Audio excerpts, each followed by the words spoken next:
এই চ্যানেলটি কোনো হিংসাত্মক, ক্ষতিকারক বা অবৈধ কার্যকলাপ প্রচার করে না। এই চ্যানেলের সমস্ত তথ্য শুধুমাত্র শিক্ষামূলক উদ্দেশ্যে পরিবেশিত। 23 বছর বয়সে একজন ভারতীয় তরুণী নির্বাচিত হয়েছেন আন্তর্জাতিক মহাকাশ অভিযান ও প্রশিক্ষণ কর্মসূচিতে। তার নাম জাহ্নবী দাঙ্গেটি।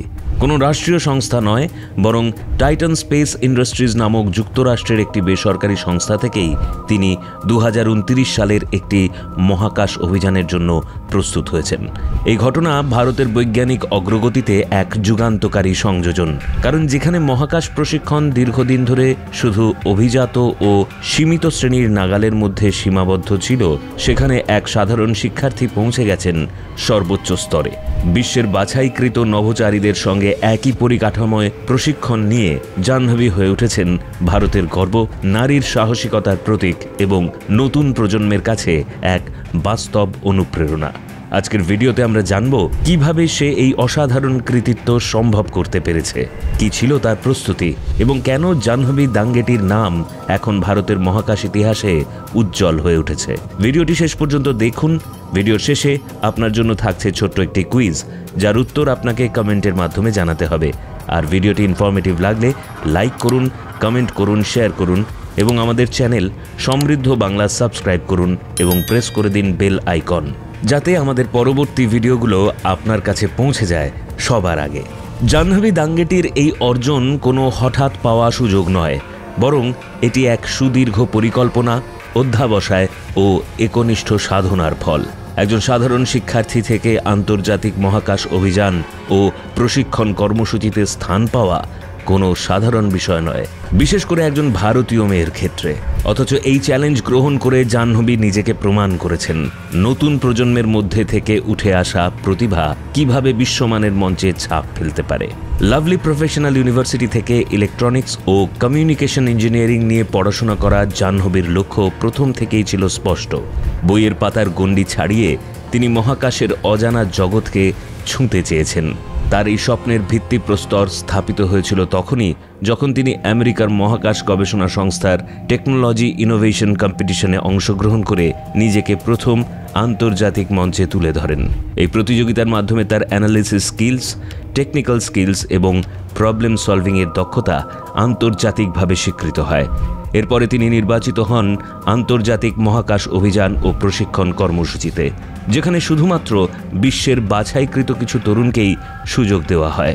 প্রশিক্ষণ শুরু হতেই তাকে মুখোমুখি হতে হয় একের পর এক পরীক্ষার, যেখানে শারীরিক সক্ষমতা, মানসিক স্থিরতা ও প্রযুক্তিগত বোঝাপড়া সবকিছুরই সীমা পরীক্ষা করা হয়। প্রথমেই ছিল স্পেস স্যুট পরে অভিযানের অনুশীলন। এখানে তাকে এমন পরিস্থিতির মুখোমুখি হতে হয় যেখানে তাপমাত্রা -10 ডিগ্রির নিচে, বাতাসে অক্সিজেন প্রায় নেই, চাপ এতটাই কম যে মানুষের শরীরে তা সহ্য করার ক্ষমতা সীমিত। একটি ভারী মহাকাশ পোশাক পরে ঘন্টার পর ঘন্টা থাকতে হয়েছে সিমুলেটেড মহাকাশ মডিউলে, যেখানে এক মুহূর্তের অসাবধানতা বড় দুর্ঘটনা ডেকে আনতে পারত। ওই পোশাকের ভিতর ঘাম, দমবন্ধ অবস্থায় নিজেকে স্থির রেখে কাজ সম্পন্ন করা, এটা এক মানুষের সহ্যের চূড়ান্ত সীমা।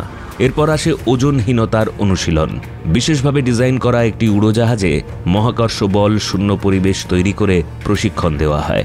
এই পরিস্থিতিতে শরীর হঠাৎ করে ভেসে ওঠে, মস্তিষ্কের ভারসাম্য বিঘ্নিত হয় এবং মনোযোগ রাখতে ভয়াবহ চাপ পড়ে। তবু এই অবস্থায় যন্ত্রপাতি পরিচালনা, সংকেত বিশ্লেষণ, কন্ট্রোল রুমের সঙ্গে যোগাযোগ সবকিছু ঠিকভাবে সম্পন্ন করতে হয়, কারণ বাস্তব মহাকাশ অভিযানে ভুলের কোনো জায়গা নেই।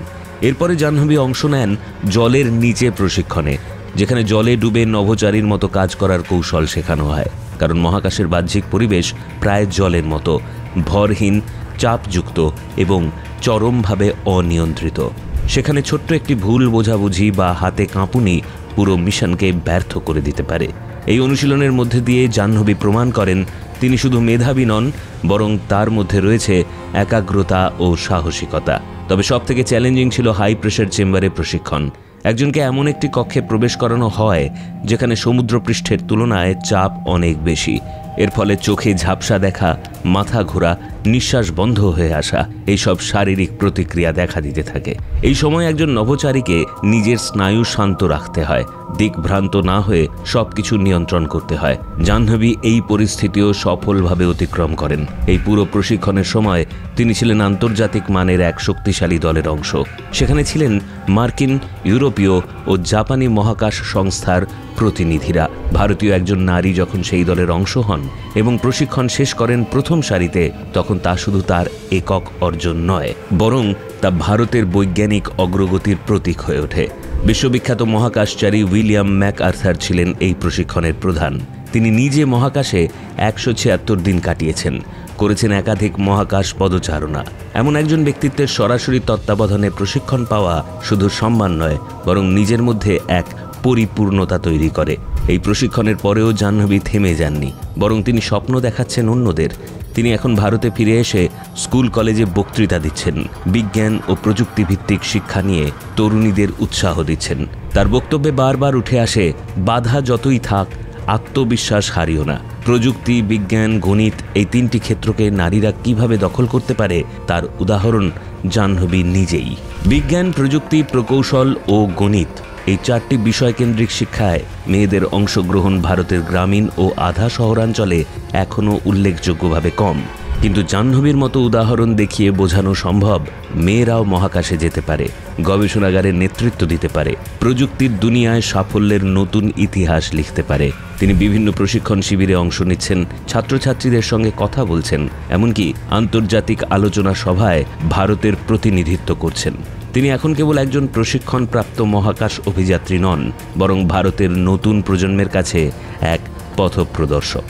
তার সাফল্য আজ ভারত সরকারের বিজ্ঞান মন্ত্রণালয় এবং মহাকাশ গবেষণা সংস্থার জন্য এক অনুপ্রেরণা।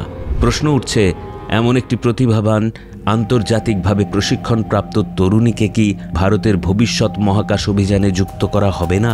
আমাদের নিজস্ব মহাকাশ যান, চন্দ্র অভিযান, গগনযান এইসব প্রকল্পে কি এমন প্রতিভাকে স্থান দেওয়া হবে?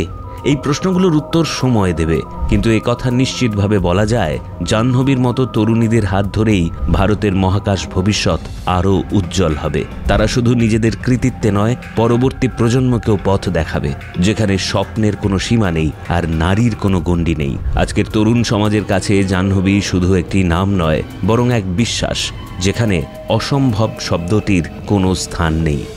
আপনার মতামত আমাদের কমেন্টে জানান। এবার রয়েছে আপনার জন্য ছোট্ট একটি কুইজ, যার উত্তর আপনাকে কমেন্টের মাধ্যমে জানাতে হবে। আর ভিডিওটি ভালো লাগলে লাইক করুন, কমেন্ট করুন, শেয়ার করুন এবং আমাদের চ্যানেল সমৃদ্ধ বাংলা সাবস্ক্রাইব করুন এবং প্রেস করে দিন বেল আইকন, যাতে আমাদের পরবর্তী ভিডিওগুলো আপনার কাছে পৌঁছে যায় সবার আগে। জাহ্নবী দাঙ্গেটি কোন বিষয়ে স্নাতক ডিগ্রি অর্জন করেন? এ ফিজিক্স, বি ইলেকট্রনিক্স ও যোগাযোগ ইঞ্জিনিয়ারিং এবং সি বায়োটেকনোলজি। কোন আন্তর্জাতিক প্রশিক্ষণ কর্মসূচিতে জাহ্নবী অংশগ্রহণ করেন? এ আন্তর্জাতিক মহাকাশ অভিযান ও প্রশিক্ষণ কর্মসূচি, বি ভারতীয় বিজ্ঞান গবেষণা পরিষদ, সি জাতিসংঘ প্রযুক্তি মিশন। নিচের কোনটি জাহ্নবীর প্রশিক্ষণের অন্তর্ভুক্ত ছিল না? এ জলের নিচে প্রশিক্ষণ, বি উচ্চচাপ বিশিষ্ট কক্ষে অনুশীলন এবং সি সাইকেল চালনা পরীক্ষণ। জাহ্নবীর প্রশিক্ষক উইলিয়াম ম্যাকআর্থার মহাকাশে কতদিন কাটিয়েছিলেন? এ 120 দিন, বি 150 দিন এবং সি 176 দিন। স্টেম শিক্ষার পূর্ণরূপ কি? A science, technology, engineering, mathematics, B statistics, training, economics, management এবং C software, teaching, electronics, medicine.